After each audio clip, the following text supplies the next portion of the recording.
Good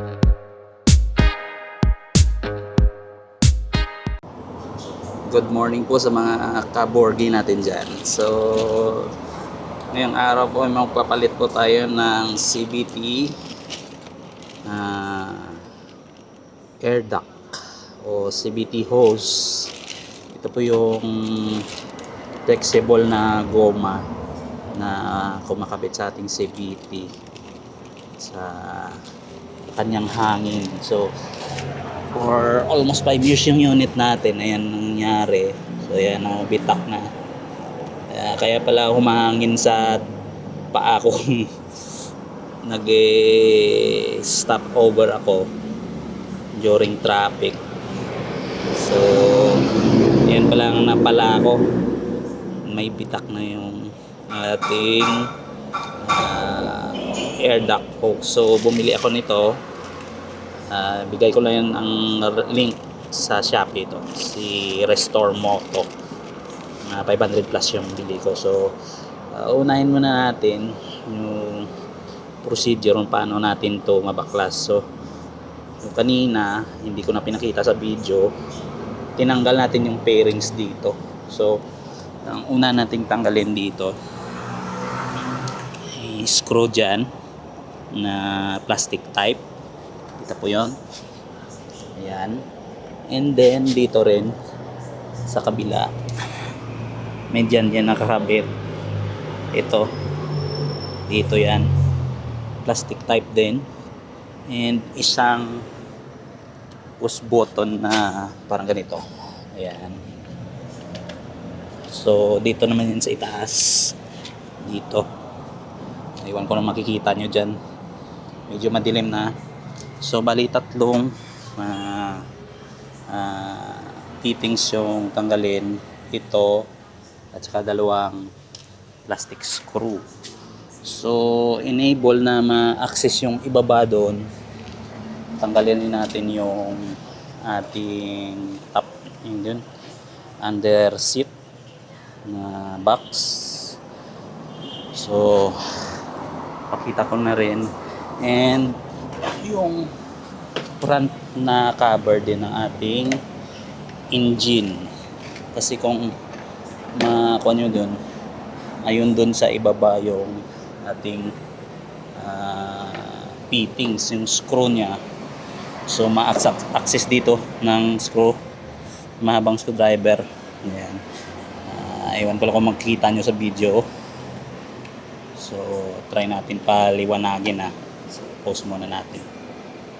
So yan ulit, hope na makikita na sa video. Ayun yun sa ibaba, yung screw na yun, yan yung tatanggalin natin kasi nakamount yan yung dulo ng hose na to. Ito dito yan. So may fittings din yan, parang naka ring type. And then dito ganito rin, clarification, parang clamp type, pero may screw sa na fittings. So dito nakahook lang yan, kasabit. And then yan. So proceed muna ako dito sa pagbaklas. Hope na ma-video natin. So standby muna. Kunin na natin yung camera natin kasi wala tayong cameraman. So tsaga-tsaga lang. Baklasin, ito pala yung pairings ha. Ayan, side pairings. So baka nagkuhan kayo, linlangan. Ayan. Madaling iangat tong mga gilid na to. Tusukin nyo lang ng flat na screwdriver, dandahan, para mabaklas yung pairings sa side. So tuloy na po tayo sa kabit ng hose natin. Okay, first procedure, dito muna tayo. Ayan, ito mabilis lang itong tanggalin kasi palagi tayong CVT cleaning. Yung complicated lang dun sa loob. So ito magagamit pa natin to, linisan lang. And then, try natin na hope na makita dyan. Yan. So, medyo matigas. So, kukunin natin yung dome sa ibaba sa ilalim ng step. So, dito na pagtanggal, medyo hindi ko matansya sa video kung makikita ba. So, basta ma-open nyo lang itong cover ng engine tsaka yung ating parang storage box. Ma-access nyo na yung screw dito ng clamp. So mamaya i-rotate ko na lang yung kanyang quad, yung kanyang posisyon ng clamp para accessible sa ang hirap. So nakita ko kasi wala pang video ng ganito, kaya in-upload ko na lang. Ang tigas. Yun, kumakalas na. Try ko to i-rotate na lang mamaya.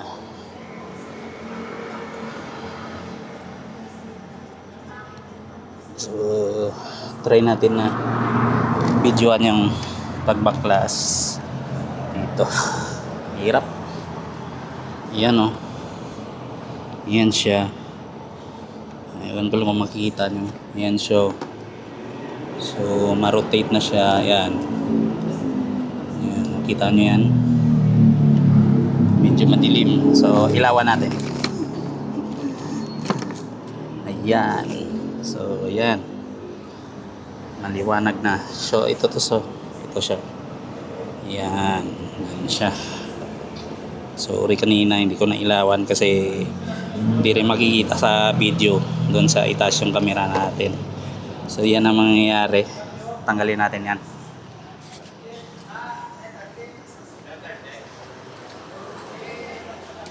Okay.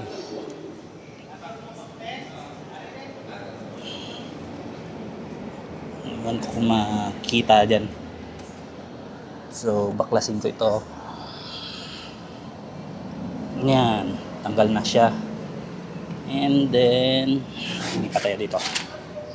Pag naluwag na yon, saka pala hukutin dito kasi nagtitension siya eh.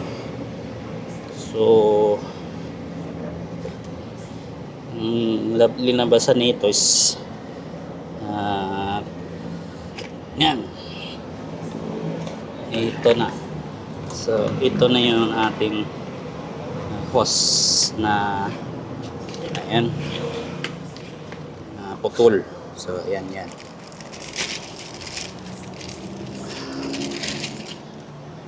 Yan, pakita ko lang yung minamount dito yung ito.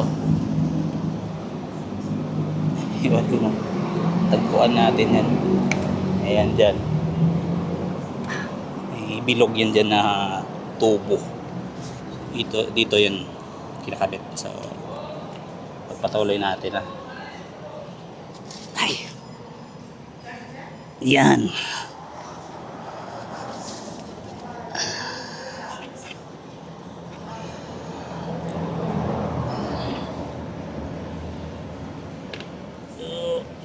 Yan. Ito na i-kakabit. Swell yung kanyang pang kanina.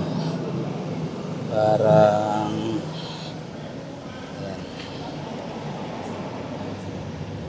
Hope na tama to. Kasi di ka basta-basta makabili nito. May pang version na EX. So baka mali yung order nyo. At saka hindi sila compatible. So ito okay naman. Tama talaga.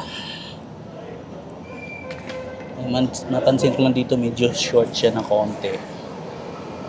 Kasi hindi pa na-stretch. So ito is SGP rin. Orig din. Ayan. Unahin muna natin dun sa loob. Hirap. So, pakita ko na lang kung na-mount na. Ayan na, naikabit na natin. Ayan na. Ito na siya. Medyo nahirapan ako. Pawis na pawis ako sa pagkabit nito. Ayan, dito na siya. Kapit na siya ulit. Ayan. Medyo pahirapan lang yung pagpasok ng dulo ng ng hose kasi ibibi natin mo talaga. Stretch mo siya para mag-fit doon sa loob. So, last natin nakakabit dito sa ilabas.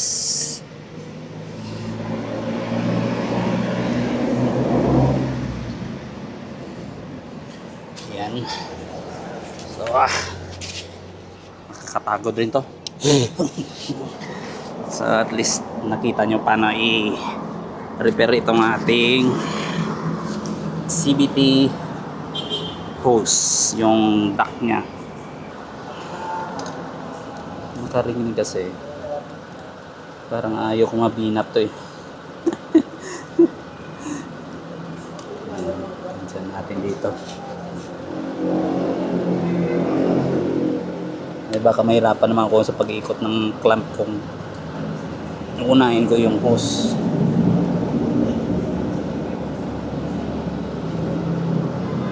Siguraduhin na lang natin na fit.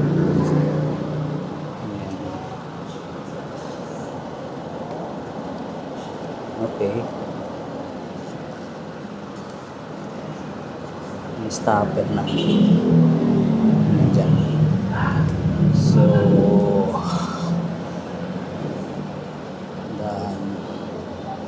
kasi yung hirap naman pagbalik. Yan.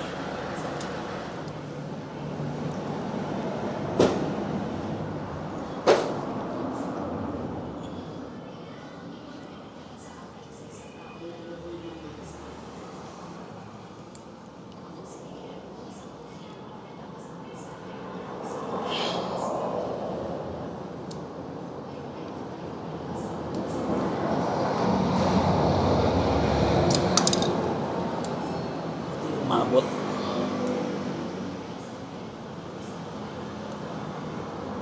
So medyo challenging yung fitting niya kasi bago pa lang. So pag matagalan na ito, na stretch na yung hose, align na ito kasi ito ngayon may konting tension siya na bumabalik kasi bago pa lang yung hose natin itong stretchable, hindi pa nabibinat ng masyado. Balik na lang natin yung clamp. Sa tingin nyo okay rin yung pagkabit ko.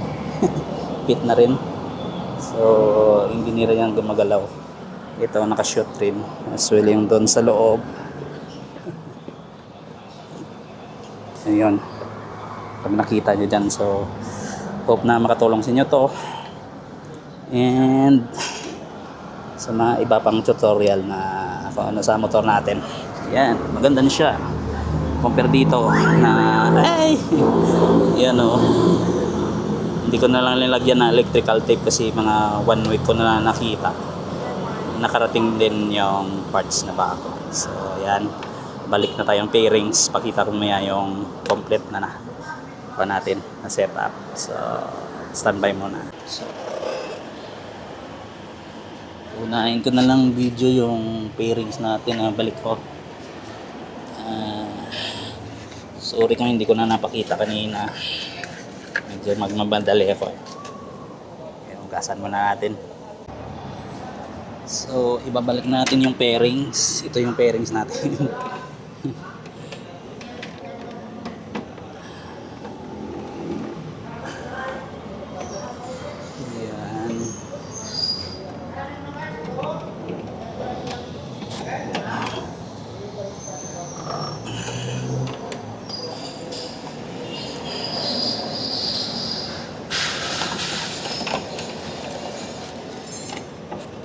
May kahirapan to kasi kung tawag doon yung buo, so hirap tayo mag-align. pareho dun sa minsan sa ako natin. So ayan na.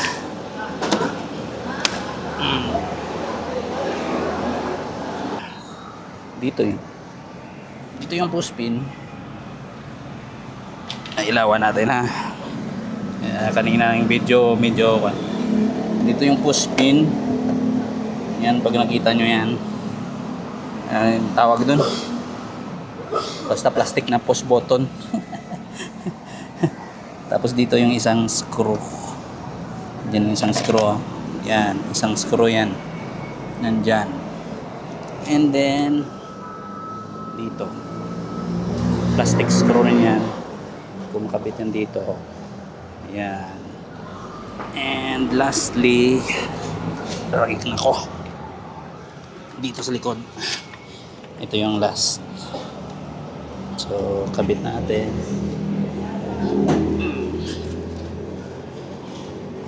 Kasi ito yung vlogger na walang cameraman. So yan. Tsaka pagpasensyahan nyo na dito sa pwesto ko, medyo maingay. So ayan. So hope na may natutunan kayo dito sa ating video sa pagpalit ng ating CVT hose or yung air duct nya papuntang CVT. So hanggang dito na lang yung ating vlog. Maraming salamat sa panonood. Hope you like our channel, subscribe, and more videos to come, and follow for more videos. So goodbye and God bless.